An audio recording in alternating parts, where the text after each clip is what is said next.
दोस्तों, आज अगर परमाणु युद्ध छिड़ गया तो दुनिया की तबाही निश्चित हो जाएगी। शीत युद्ध के बाद से दुनिया में हथियारों का भंडार कम हुआ तो है, लेकिन परमाणु शक्ति संपन्न देशों की संख्या बढ़ गई है।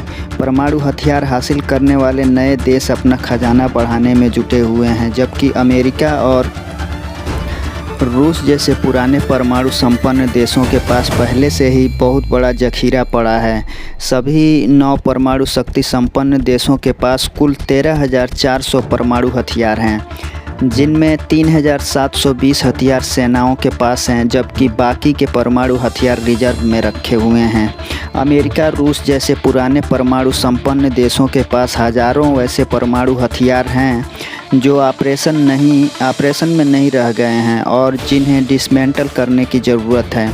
परमाणु हथियारों से वार करने की ताकत भी 1945 के मुकाबले कई गुना बढ़ गई है। अब देश के पास परमाणु हमले से ज़्यादा सोफिस्टिकेटेड सिस्टम है और वो कई तरह से हमला कर सकते हैं। आइए दुनिया में परमाणु हथियारों के ज़ख़ीरे का जायज़ा लेते हैं। तो आइए शुरू करते हैं। और अगर वीडियो पसंद आए तो हमारे वीडियो को लाइक कर दीजिएगा और हमारे चैनल पे अगर नए हैं तो हमारे चैनल को सब्सक्राइब कर लीजिएगा। तो चलिए शुरू करते हैं। 1945 से लेकर आज तक दुनिया भर में 1,25,000 से ज़्यादा परमाणु हथियार बने हैं। 6 अगस्त 1945 को हिरोशिमा पर लिटिल बॉय नामक, जबकि 9 अगस्त 1945 को नागासाकी पर फैट मैन नामक परमाणु बम गिराया गया था।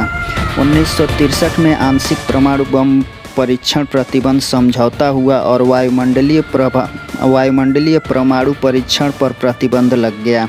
सभी तरह के परमाणु हथियारों के परीक्षण पर पाबंदी लगाने के मकसद से 1996 में व्यापक परमाणु परीक्षण प्रतिबंध समझौता CTBT हुआ। जापान के 2 शहरों हिरोशिमा और नागासाकी पर परमाणु बम हमलों की विनाश लीला को लोग याद करते हैं। बम हमले में जितने लोग मारे गए थे उनसे ज़्यादा जानें पिछले 75 सालों में परमाणु परीक्षण के प्रभाव के कारण हुई है। अब तक 2000 बार परमाणु परीक्षण हो चुके हैं। जिन जगहों पर न्यूक्लियर टेस्ट हुए वहाँ कैंसर की बीमारी की दर बहुत ज़्यादा है। आर्थिक इतिहासकार कीथ एंड्रयू मेयर्स बताते हैं कि अमेरिकी अखबार वाशिंगटन पोस्ट को बताया कि सिर्फ अमेरिकी परमाणु परीक्षणों के कारण 1952 से 1988 के बीच 1,45,000 मौतें हुईं। US centres for disease control and prevention और US नेशनल कैंसर इंस्टीट्यूट के मुताबिक 1951 से 1962 के दौरान अमेरिका में कैंसर से हुई कम से कम 11,000 मृत्यु का कारण परमाणु परीक्षण से वायुमंडलीय प्रभाव था।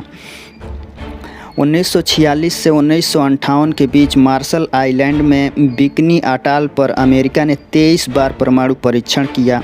यहाँ की आबादी को यह कहकर हटा दिया गया कि परमाणु परीक्षणों के बाद उन्हें यहाँ लाकर फिर दोबारा बसा दिया जाएगा, लेकिन न्यूक्लियर टेस्ट के बाद वहाँ की मिट्टी, पानी और हवा दूषित हो गए।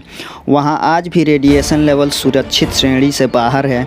इसी तरह तत्कालीन सोवियत संघ USSR कजाकिस्तान के सेमीपाल्किस्त में परमाणु परीक्षण किए और 15 लाख लोग रेडिएशन के शिकार हुए।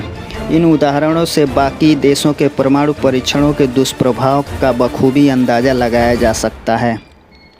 अमेरिका 1945 में दुनिया का पहला परमाणु शक्ति संपन्न देश बना और पहली और आखिरी बार उसी ने परमाणु हथियार से हमला भी किया। अमेरिका ने 1967 में 31,255 परमाणु हथियार बना लिए और धीरे धीरे इसकी संख्या 5,800 तक पहुंचा दी। इनमें 1,750 परमाणु हथियार कभी भी इस्तेमाल को तैयार हैं। अमेरिका ने 2,050 परमाणु हथियारों को रिजर्व में रखा है, जबकि उसके 2,000 परमाणु हथियार रिटायर हो गए हैं, जिन्हें डिसमेंटल करने की ज़रूरत है। कुल मिलाकर अमेरिका पिछले 75 वर्षों में